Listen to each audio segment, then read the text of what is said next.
PR Connections Radio presents. There's a piece we've written talking about love as a foundation for social justice, right? Which includes what you just said. I love that Corinthians piece. I think it's just beautiful. In the it's more than just an emotion, right, or a personal feeling. It's a powerful, active force, as you said, discipline and potentiality for pursuing various forms of liberation, which can build a foundation of belonging for all. Social justice manifests through individual and collective power and love joining together and apart, right? Because I think there's a Eurocentric propensity. Let's all agree, right?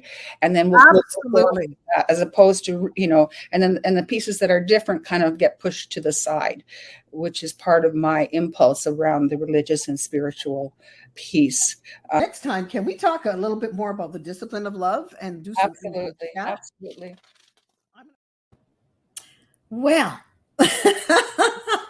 that was not the clip we had in mind, was it? All right. All right.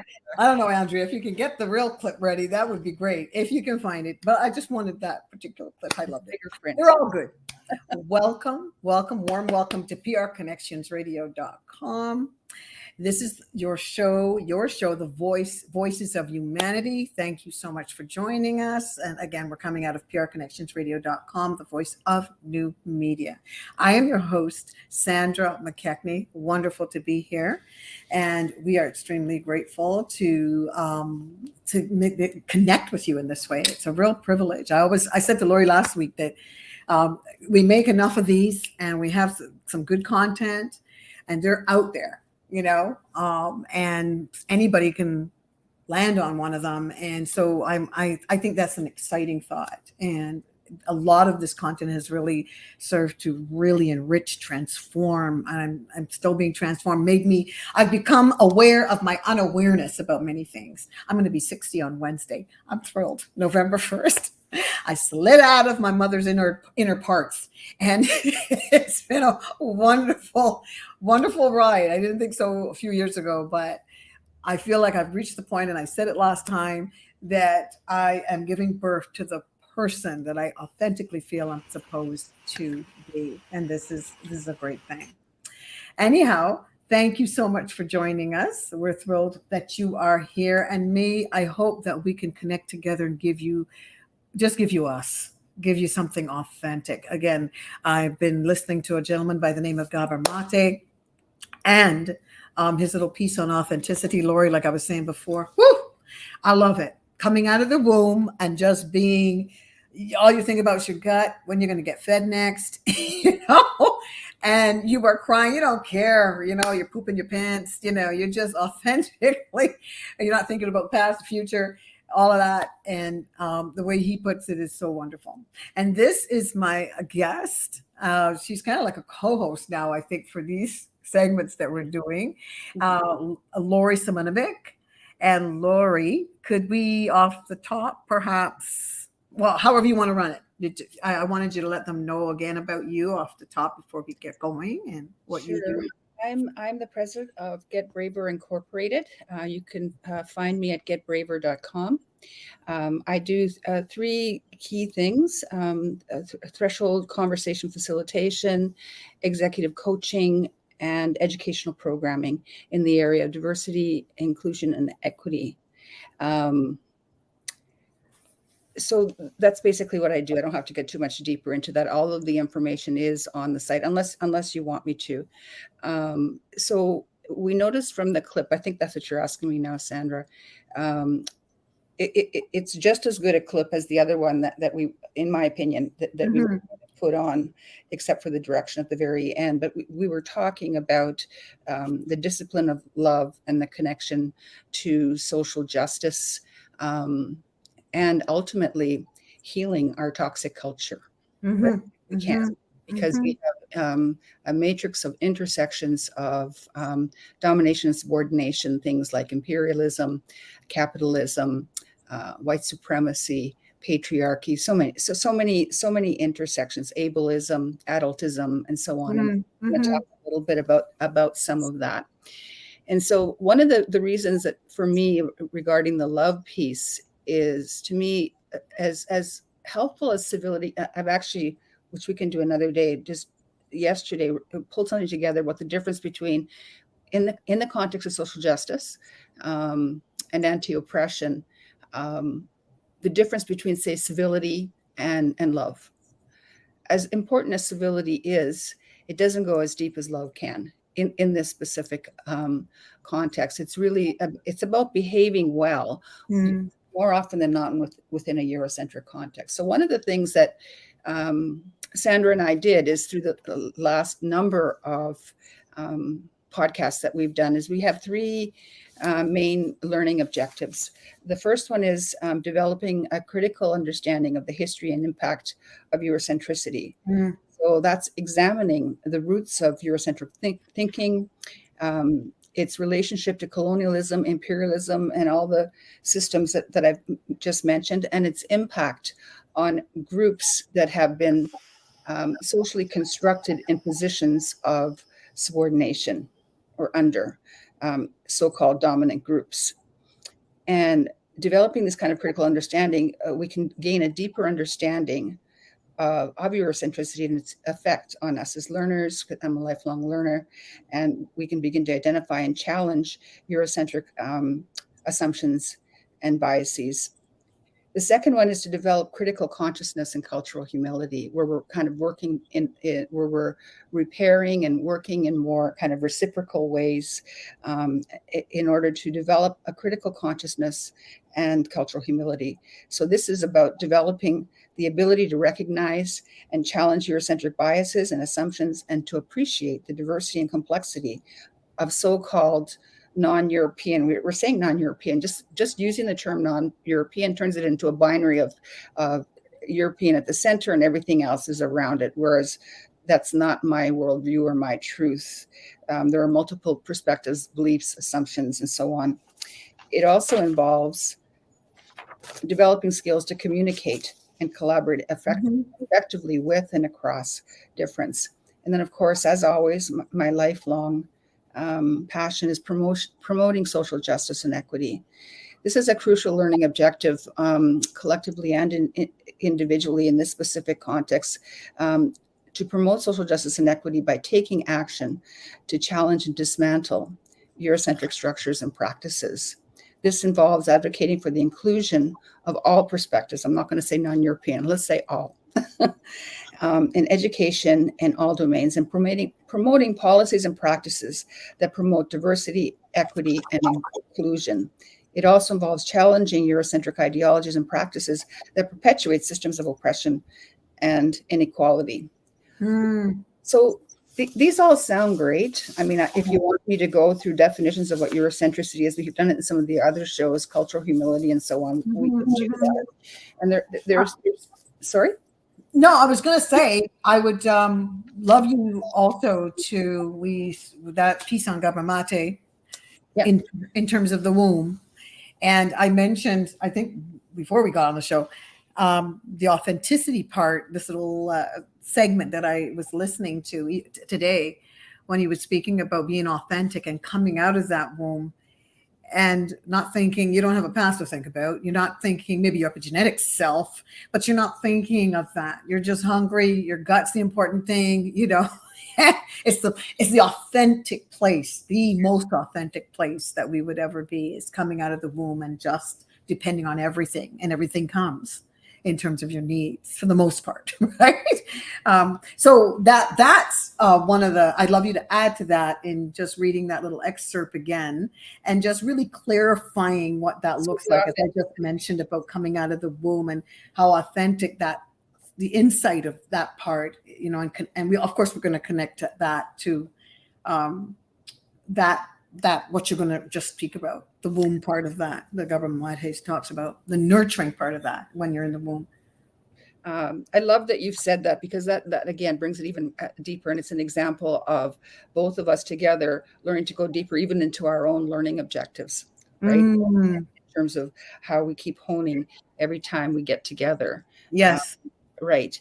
So last podcast, we I'm not going to be speaking to Dr. Gabor Mate's work, but there was one quote that got both of us in this book: "The myth of normal, trauma, illness, and healing in a toxic culture."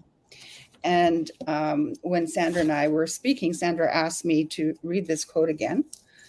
You can stop me at any point, interrupt, or whatever. Before you get started, I love resources that you bring on, because what I love about Lorrie is she doesn't like to take up all the air in the room, and I love that, so I give her more air. And she's very conscientious, okay, about not, taking over the mic, and because she may know better, whatever. I love that attitude that she has, right? And I said that because her resources, which is really important to me in the terms of the work I do. I do something called double consciousness, two streams of thought, two social identities, has a lot to do with how people show up in the 21st century, that when transatlantic slave trade, apartheid, colonization, sub-Saharan, imperialism, all of that, how we show up, why we show up, how we show up in the 21st century. So a lot of my resources since I got woke, if we would say, has been listening to a lot of Black men, just some scholastic giants, and getting my information from them, because my perspective is them and they are me, and learning from everybody.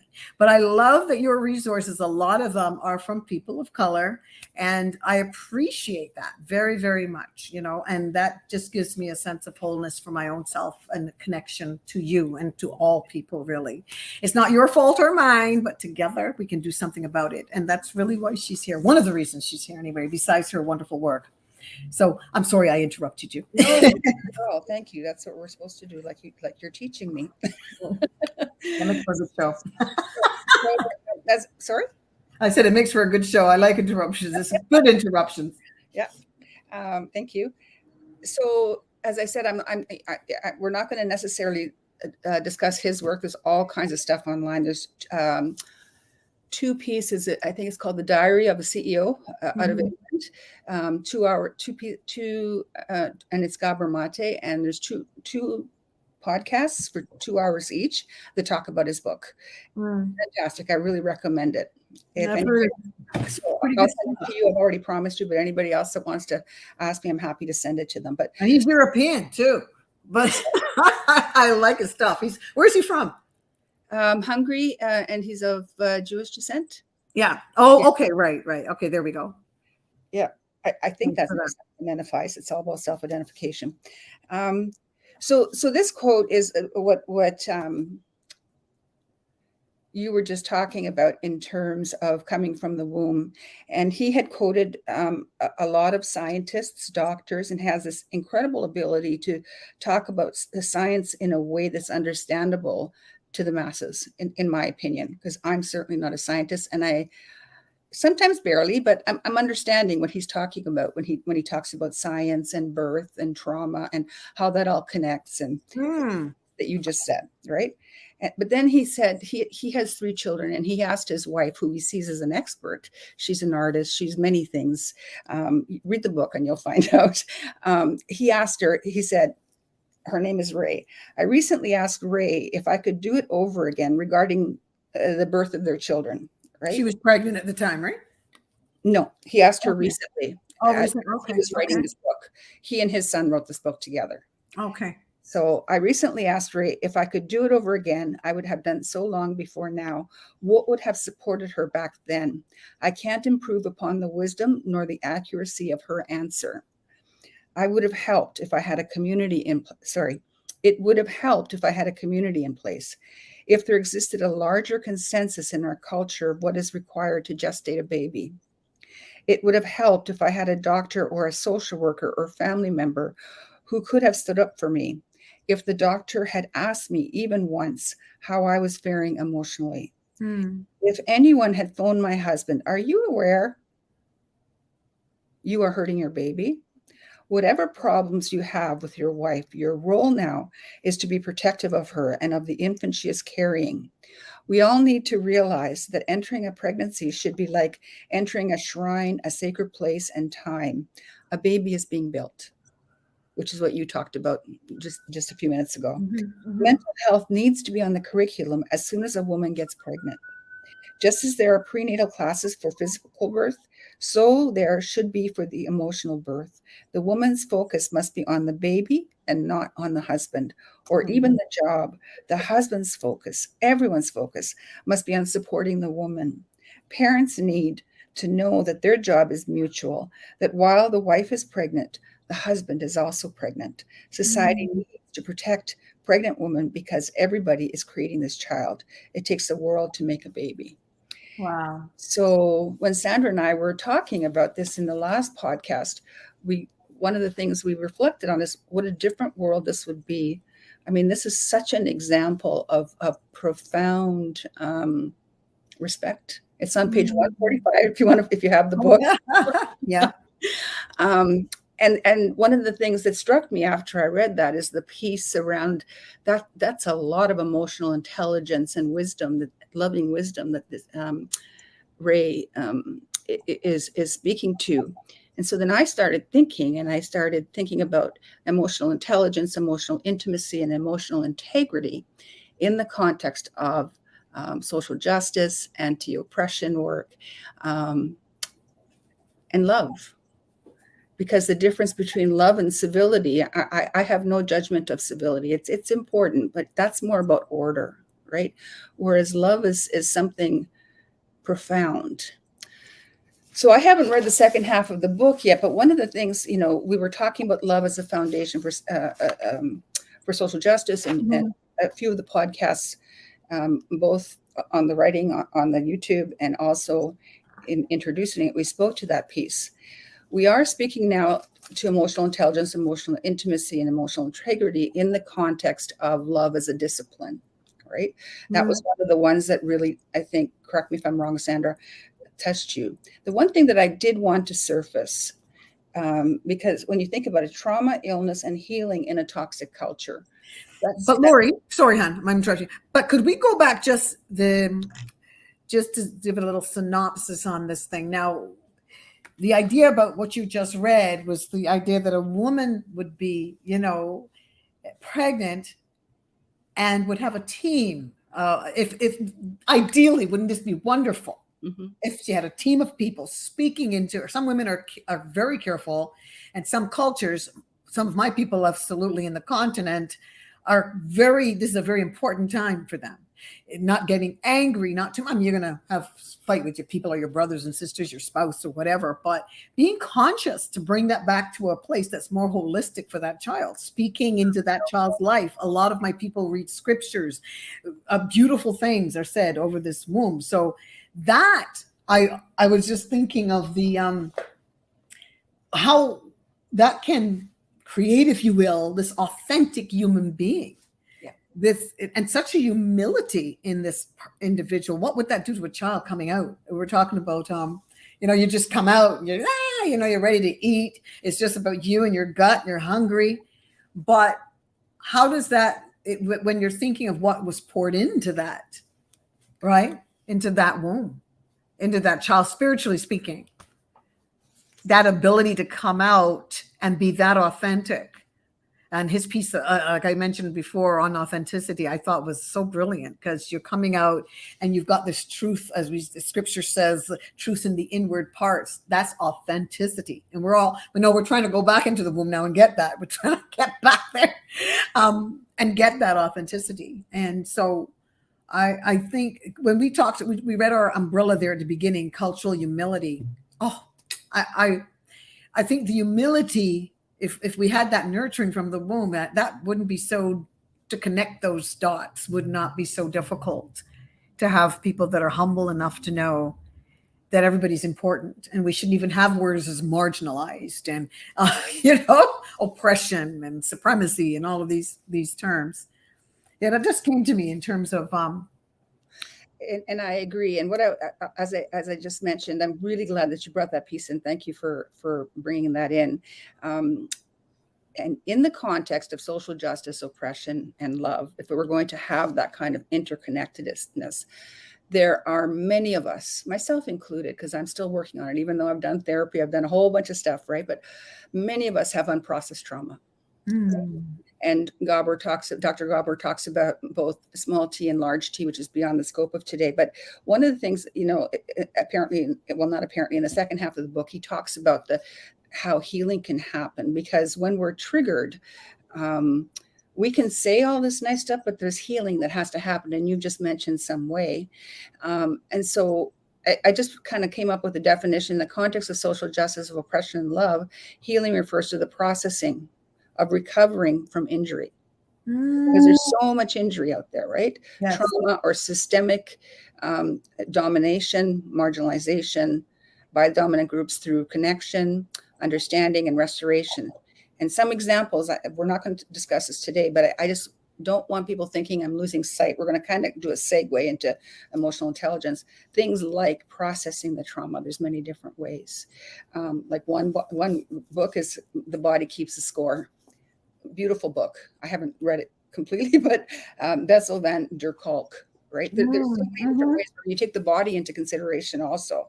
And there's many other books of that nature. Fostering connection, restoring dignity, structural reforms, promoting, not even promoting, I used the wrong word there. I'm stuck in my Eurocentric thinking. I have to rethink now. So it's not promoting empowerment, it's living empowerment, reciprocal context, self-reflection, and cultural humility. Those are just a few. So I thought, okay, what are some of the ways? So there's the three. Before I go there, is there anything that you wanted to say about that? No, I just was going to say that I love that. Healing refers to processing the trauma, because there is sometimes, even in church or spiritually, we want to spiritualize everything, but faith without works is dead. So that's the scripture, and I love it, because faith without works is dead. We can have all the niceties and the loveliness and just love, love, love. And that's important, but healing, processing the trauma, of which a lot of people, our Indigenous brothers and sisters, many tribes are very aware of on some level, that the doing and, leaning into the discomfort and looking at yourself in the mirror can be, it's an okay thing to do, and having people you can trust that can walk with you through that healing, that process is so important when we're talking about love, social justice, and the discipline of love, right? Integrity of love, like all of that. It means that we have to have this sort of truth. I shouldn't tell nobody what to do. We don't have to have anything, but to choose where we're going to think, okay, I want to do something about this situation. I want to look at how authentic can I be? The fact that I have to have these things. And I love Gabor Mate. There's one thing he said, that you don't get authentic by, trying to be authentic. Mm-hmm. It's by noticing that you're not authentic, yes. Right? Yes. Spirit of truth, which is God's love. It comes to, and if you want to choose to do something or go in a different direction, you can. But that spirit that comes, that truth that comes over us will show us, wait a second. I saw it today in myself. Work. I'm seeing where I'm fake. I'm seeing where, you know what I mean? It's all that the authenticity I am lacking. So yeah, I love talking about the integrity of love, and really the authenticity that comes with that, the truth about love, And it's a daily work of moving towards our own freedom and consciousness collectively and individually, as important as it is to seek safety. Sometimes when we're traumatized, we're just focused on seeking safety. Yeah. And it's often the sponsoring emotion is fear. Right? Yes, of course. And when sponsoring emotion is fear, we tend to find ourselves in connections of pain as opposed to connections of peace. Well, part of it's natural, but like, how much do we want to repeat the pattern, and how much do we want to heal the pattern? And that's just a small piece of work. I remember my therapist said that once you do the emotional work, I don't know if it's ever over, but those 5 years that I did with her, she said, your spiritual potential, your intellectual potential, all of it, your job, everything will catapult. And she was so right. I was already fairly successful person. I mean, I don't even like to call myself that, like happy with where I was. I was a community mental health consultant at the time and doing incredible work. I was really honored for the work that I was doing, but the work that I've done since that healing is just different now, because I have tools now where I'm not sabotaging myself, for example, around self-love. And that's in all areas of life. It takes time. Right. It does. And I admire young people like my nephews, my nieces, and that kind of age group where I love that people want to get there real quick, but you do need a few years for the experience too, but because don't despise your youth, because you can do amazing things out there, 25, 30, but there's a level of experience that takes time in certain things in life, It just doesn't happen like that. But on you go, Lorrie Ann. I shouldn't call you that. That's not nice, Lorrie Ann. Her name is Lorrie. Okay. Okay. It feels like love, so I'm good. What was I going to say? So there's the three pieces. I'll give you the definition. So this is just one. I'm sure there's many definitions. Emotional intelligence can refer to the ability to recognize, understand, manage, and where necessary, heal one's own emotions and relationships. So that's why I mentioned the healing piece. And some key aspects of emotional intelligence involve things like self-awareness, self-regulation, motivation, conscientiousness, Fraley's conscientization, where you go. It's kind of very similar to the critical consciousness, going right. In, looking in for more than one worldview and so on. I'm going to go later a bit more into the so-called managing and how that can be conceptualized of emotions in terms of the emotional intelligence. And these overlap, but I think they're a little bit different. So emotional intimacy in the context of love and social justice refers to the ability to forge profound connections with others through mutual vulnerability, openness, and empathy across difference and similarity. I always added that in there. So, for example, vulnerability is a willingness to reveal, as you just said, your authentic emotions, experiences, fears, and challenges to foster trust and understanding. And it's letting down walls, right? So around anti-racism work as a white woman, there's some difficult moments, but a little bit of bravery and presence. And how has it been difficult for you? So that an example, like a lot of white people, I don't want to be racist, right? And it hurts if I made a mistake or if I've made an assumption that it happens to be the Black woman that's the CEO, but I'm not sure, right? Because and she's dressed a little more relaxed than maybe the guy in the suit, and I might assume that the white guy, I might assume that he's I don't usually assume, but I might think, I wonder if he's a CEO, but I'm not thinking of her right away because of how the system's set up. And that's me right now being defensive. No, that's because that assumption is within me, right? Oh, I love that. And that's authentic in itself, right? It's truly, I think that's honest and refreshing because it is in us. And even if like I walk into a room with you and I walk into a room and there's a big event, say, and the people looking at us, if we were to really put the words to what people might be thinking, they see you, they see me, and there's a whole different sort of pattern of thinking as I speak and I sit down with sister girls and I get all this reality from my friends, my white sister girls, and so because they tell me the truth, because we've known each other over I think it's 30 years. So, but just really what they think, what people think of different groups, what you think of an Indigenous person if they walk in the room. I think that is very that in itself, to hear what people really think of each other. I've been looking at stats for years, and I could use the excuse but the stats say only this %, blah blah blah.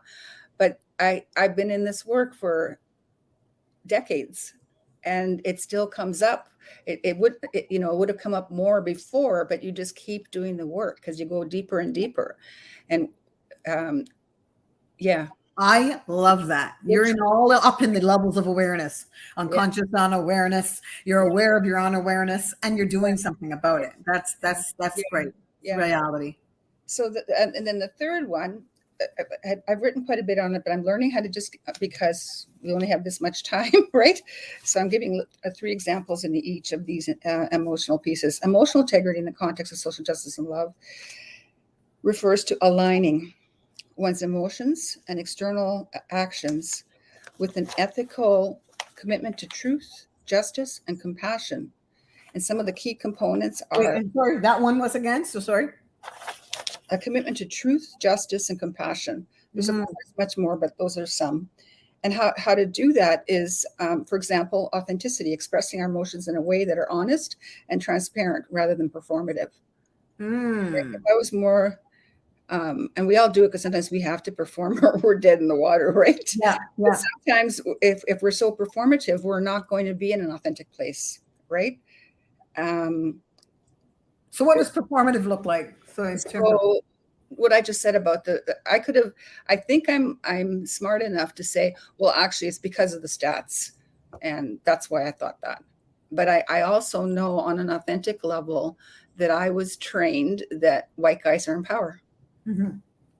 And whatever the emotional baggage behind that is, I don't have my emotional baggage is around patriarchy, maybe, right? And that's not fair, right? But I'm also very aware that there's injustice in the world. And I'm just going to assume more often than not that the white guy has the power. Meanwhile, we're fighting systems too, right? In situations where he's the secretary. Yeah. Wearing a suit. And he's getting respect as a secretary in a different way than a woman as a secretary. So there's so many intersections. Yes, absolutely. Yeah. No, that's great. Go. Okay. So then the self-reflection, which we've talked about before, courage, vulnerability, and so on. In each of these are important. So then there's because you were interested in the emotional intelligence where things are happening simultaneously. Mm-hmm. I sort of took a bunch of synonyms and got examples from them. So some synonyms for manage are attune, calibrate, assessing. Went to the calibrate. I really went in deep with that one. Relate, synergize, and so on. So I'm going to tell you what I mean. When referring to managing emotions or relationships in the context of emotional intelligence, some synonyms that connote more reciprocity and connection. So when we talk about management, we talk about kind of top down, right? Where I'm your manager, I'm your boss, that word that I often use, and you're accountable to me. We can sugarcoat that and say, no, that's not fair. We can say, no, there is an accountability. You can't ignore it. It is a hierarchy and you are responsible to this manager. But it really is an up-down relationship. If we're going to flatten the relationships, one of the things that we can do is attune. So bring our emotions into harmony with others through awareness and responsiveness. What was that, attune? Yes. And so an example of that might be a social worker deeply listening to better understand a client's grief and validate their feelings. So I'm going to bring up what I talked about in the first podcast, because you talked about the Indigenous context a few minutes ago. Dr. Duran, sorry, I can't remember his first name now, in The Healing of the Soul Wound, gave actual concrete examples of, and he's a professor also where he was teaching students. And there's 2 examples that I want to give from the book. The one example was his students really wanted to learn more about, I've talked about this before, various Indigenous nations. And he thought that was wonderful, because you want to learn about the so-called other or the so-called oppressed, right? But he said, you have work to do too. Go discover your own cultures. Because that Eurocentricity these wouldn't be his words. This is my interpretation, right? Learning about where you come from, learning about both the shadow and Canada might be proud of the Raptors, but there's also stuff to not be proud of, like what happened to Indigenous people, what happened to Black people, and so on. So taking accountability for all of it through the learning, and that learning takes emotion, and we have to attune to what that is. He talked about supervision. This is a second example. So it might be a person that's a white person who has a lot of knowledge around the Eurocentric valid ways of doing therapy, cognitive therapy, whatever, but maybe don't have as much knowledge in the Indigenous context, and you're serving Indigenous clients. he said, what you can do is have two supervisors, one for the Indigenous and one piece, and one for the European piece. Mm-hmm. And so he gives these various examples, and then it's a lot easier for the social worker to tune in to the client. So calibrating, which is still part of managing, is skillfully balancing and adjusting one's emotions in tune with a situation or relationship. Is that part of the attuning part? No, this is different. Actually, they're all interrelated, because I'm taking the word management. I've gotten a whole bunch of synonyms and then just gave examples, right? So skillfully, so the calibration is kind of a war word, but in an anti-oppression, but oppression is kind of a war, and that's why I put it in there. To calibrate refers to the ability to, as I said, to skillfully adjust one's behaviors, speech, approaches, or strategies to thoughtfully take into account power dynamics and potential harm to groups that have been pushed to the margins. And some key aspects of calibration might include a teacher, for example, adjusting her tone or his tone when a student, or their tone, when a student gets frustrated, to de-escalate and reconnect. Okay, and that's calibration. Yes. That's interesting. And so the meaning of that in a nutshell is what? The ability to skillfully adjust our behaviors, speech, approaches, or strategies to thoughtfully take into account power dynamics and potential harm to groups that have been marginalized by the so-called dominant group. Interesting. You know, I might add, I also think that calibration part and managing your emotions part, I want to kind of flip that around for a minute, because I think when people come from the continent, we've brought here hundreds of years, some of us have been here, some of us stayed home. I think we can collaborate. I think we can, like, somehow I feel like, even when you're talking about cultural humility, it fits here too. Just adjusting our behaviors in the way we think of ourselves, or we are taught to think of ourselves in this construct, that also takes effort. Absolutely. That takes sitting with someone that perhaps most of the people I might talk to might say that looks like you. You know, I'm sitting with a Black therapist or someone to talk that through, so that you're not sort of living out this prophetic utterance that has been dictated by the construct that you're now in, you know, that says you are less than, or you're this, you're that. But you mentioned something about culture, and I've been talking about that lately. And going back, getting to know yourself authentically has a lot to do with your heritage, your culture, where you came from. And that I would encourage anybody, as I'm coaching, to say, you know what, where are you from? Okay, if there's a challenge, going back to your ancestry on some level too, right? And collaborating, those that are, say, so-called marginalized can actually benefit from that, humbling themselves to that, and not in, you know, I'm trying to say, working through the minutia of assimilating without the fundamental strength of your cultural, you know, looking at your cultural essence of your people, who you are, and what that offers you. Do you know what I'm saying? I understand what I'm about to say is a false binary, but while I'm speaking, I'm speaking to both the so-called assimilated and assimilators. Right? This lens is a little bit more from because we all have, again, positions of dominance and oppressions within us in terms of our social identity, right? So part of that is, you know, we're on a very similar wavelength. I talked about assessing imbalance. Right? Absolutely. So Absolutely. recognizing inherent power differences between the so-called dominant and subordinate, you know, groups, and understanding privilege. So that's looking at both, right? And working that out, checking our assumptions, examining preconceived notions and internalized prejudice that may unconsciously or consciously influence our actions, which is exactly what you just talked about. Thinking about, especially in the beginning when we're doing, intention is great, but it's about impact. And it's getting into that discomfort, as we talked about earlier today and in other podcasts, considering how our words, decisions, policies may disproportionately impact whole communities. Yeah, absolutely. So those are just a few. And actually, I'll do this last one. Navigating and using discomfort as a learning tool. We've talked about that before.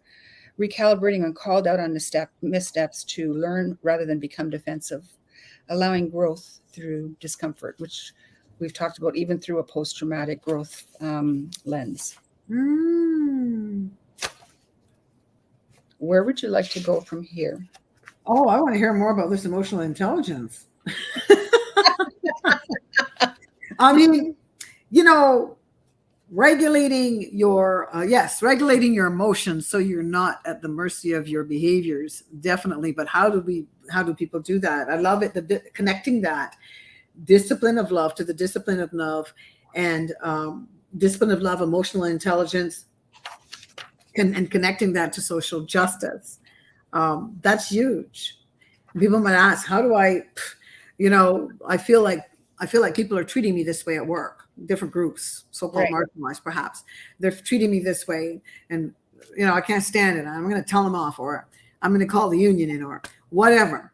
In terms of the discipline of love and emotional intelligence, how does that person connect that? Because we're talking about whole intersections of social justice, but how do they do the discipline of love and the emotional intelligence in all of the intersections of oppression? So love is is integrity and intimacy and intelligence, because intelligence, I think that emotional intelligence is an aspect of love. That's just my take on it, right? So what you're talking about now is the relating, where we interact with our emotions in a way that foster positive, loving connection with others. And that's what's in our heart, right?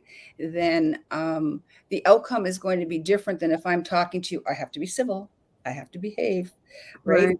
And maybe I'm not giving civility enough of a break, because order is important, right? My life's work is much more focused on the passion and the love of social justice, right? Right. There's synergizing, coordinating one's feelings productively with others to achieve mutual goals. And that's still around the managing of the emotions. For example, activists, this is not a prescribed statement, it's just a possibility, channeling anger into coordinated campaigns for justice. Mm-hmm. And for me, the Black Lives Matter is all about love. Well, we have some different thoughts on that. We could go backstage with that one. But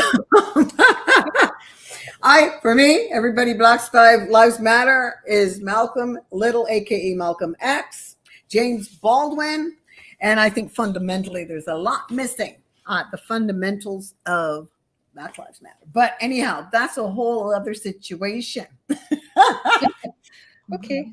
But the emotional integrity part, we were talking about that. Do you have something to say on that? Emotional integrity, let's find it. Emotional integrity.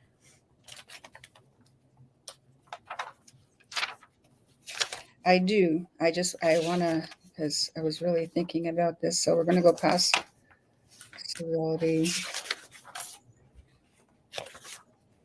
Yeah, love is this huge topic, everybody. Like we know. I mean, I look at Corinthians in the scriptures has this whole thing on love. And I think when I read it, I think, who can do that? One thing, love suffers long. That's one thing it says, which is amazing, because that's true. I think of a mother with her kids, Lorrie. I think of some of my sister girls with their kids, and I think trying to be good mothers. Some people don't have the components maybe given them or passed to them so they can do maybe like my sister girls are doing with their kids, doing very well and really striving, and heart-wrenching when children do something, young adults that are really out of where you are coming from or where you would like them to be or to go. But yeah, this love thing is huge. And I'm considering, when I think of the for my own people, Okay, when I think of emotional integrity or emotional intelligence, connecting that to social justice, the discipline of loving, it doesn't mean you have to tolerate nonsense either. I would think, right? It doesn't mean you have to tolerate anything. But having, I don't know what would your take be on emotional integrity? So, I mean, integrity comes from the word whole, I think, if I remember correctly. Um, and it's about, as you said, authenticity. It's a commitment to truth. There are multiple truths, obviously. We just had that a few minutes ago. Justice, compassion, and so on. I think that the core of it is to authentically express our emotions in a way that are honest and, as I said earlier, transparent rather than performative. That we're congruent, ensuring our emotions and behaviors align with and reflect our professed values, equality, and care. Like, do I put my money where my mouth is? There I go to capitalism, but that's an example, right? It's not just it's dismantling capitalism in a way when you're contributing toward flattening capitalism. Examination, willingness to investigate emotions like defensiveness, anger, or fear with nuance rather than reacting. I know there's been a few times when you and I, more than a few times when you and I have been talking, and you speak to what you're feeling. You actually said some words like, okay, that probably doesn't sound like love. And then I went to this place and I thought, love, right? To me, that's emotional integrity. That's examining yourself and being a responsibility, the ability to respond and take ownership of our own emotions and impact on others without projecting blame externally. It's really easy when we get triggered to just like say, that's not what I meant, and just get into this defense attack dance. It's just exiting that dance of defense and attack is really the two. Well, this is of course miracles, but the defense and attack are the same energy. Okay. When you're defending yourself, you're asking your brother or sister to attack you. In a way, that's the deal, right? Or when you're attacking somebody, you're asking them to defend themselves. I'm taking it to a deeper level because sometimes you need to go to court, you need to do things, right? Right. Defense or attack, but you exit that dance of defense and attack. And you speak your truth from a place of peace. And I say it once and see if it sits. But I'm not going to, as I hope, and I'm sure I get passionate sometimes, put it down somebody's throat. Or keep going forward with, a principled anchoring of emotions and actions against a steadfast moral code that's envisioned both collectively and individually of social justice and universal human rights. What are we working towards? And then what is the emotion with that? Because when you think about things like racism, ableism, and so on, it's not this intellectual thing. I see it expressed through negativity, through hate sometimes, right? So whether we want to admit it or not, it's an emotional thing. Like Dr. Gabor Mate said, he's really influenced me. The foundation of our cognitive is the emotion. You talked about the baby stuff, right? Coming out of the womb, and we carry that with us our whole lives. We feel certain ways about stuff. Maybe we've learned how to hide it or not even feel because of trauma, but even if we're not showing that feeling, it's there.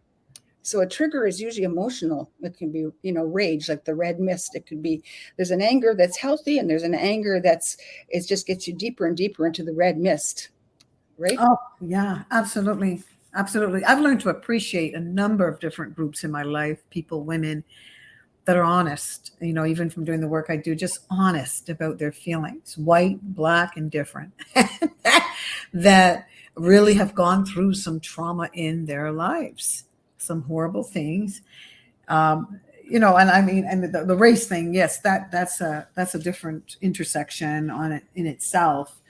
But if you're generally speaking about that, I mean, compounded, this is, blacks and darker the skin, the more you dehumanize the individual, no matter how much you try to think about that and you say it's stupidity, it does affect you as you've come through the time warp on some level. There's no doubt about it, And I listened to Thomas Sowell.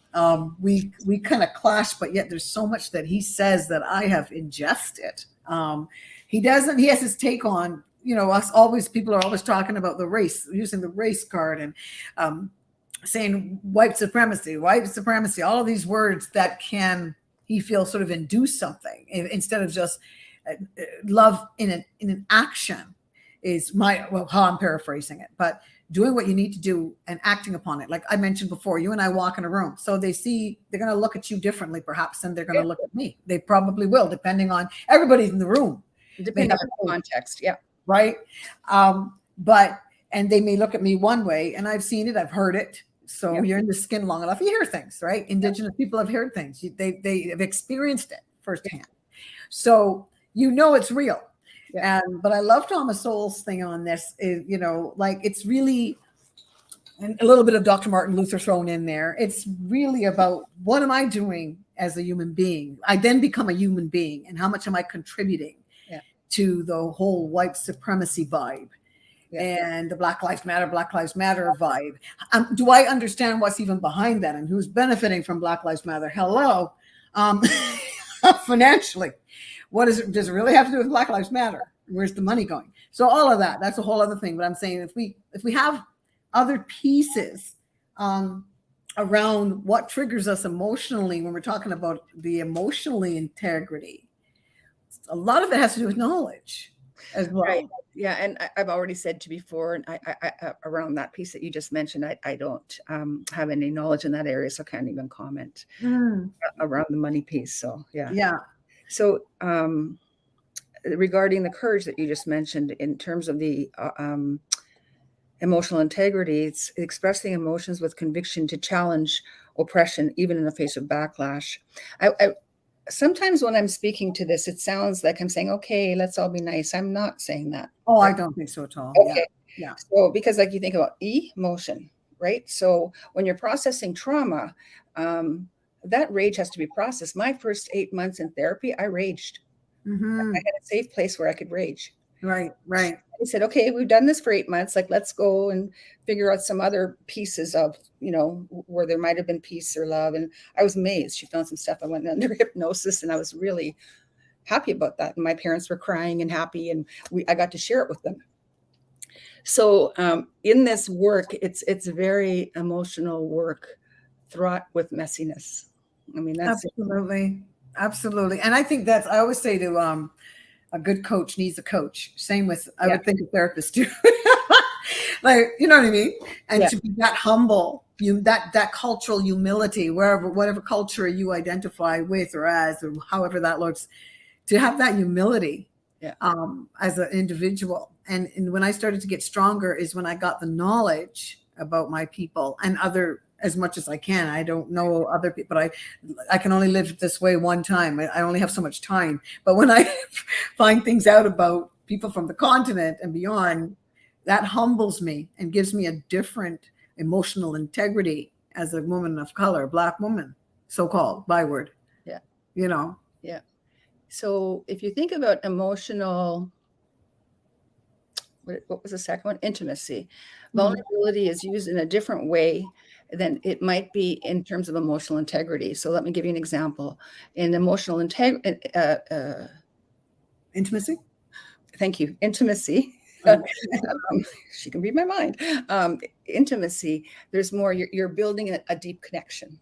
Usually it's not like you're going in and it's just you're surrendering yourself, and you're getting to know each other outside of being too heavy, right? Because there's a place for that. It might be therapy or healing groups, but in a relationship, that kind of emotional intimacy can be built in the context of social justice also. Is that a relationship with yourself, you mean, or otherwise? With so-called other, because I'm you, you're me. Like we're getting to know each other. There's difference and sameness, and there's different ways that we move forward. In the context of integrity, it's letting down facades of invulnerability. Prevent authentic connection and understanding. So the first one is about authentic connection and understanding, but just acknowledging that a lot of what we're doing in the integrity piece is that many of us have facades, right? We have to do it in certain ways. We have to dress in certain ways. Lorrie, you believe it's 4 minutes too? 5 minutes? 6 minutes too? Well, I'll tell you, This conversation we need to continue. Sure. And I think it's worth continuing. I was speaking to some of my friends, my sister girls, like just even as we're growing, as most of them are 60 or over, under some of them for sure. But we can see each other as you get older, and if you're doing the work, you don't just get older. And I mean, you could be older and you've got a lot of stuff that's you might agree is missing in your life because maybe the work, but it's not too late to start this work, honestly. It's never too because late. I'm feeling freedom from the inside out that I've never felt in my whole life. It's like the best time in my life. And I just I had this opportunity to sing at this event last week, and I'm telling you, I sung in a way people were like, oh my gosh, your voice. And they've heard me sing before, but it's something that's happening from here out. I get it. Also the work that I'm doing again, Right. I've got to train.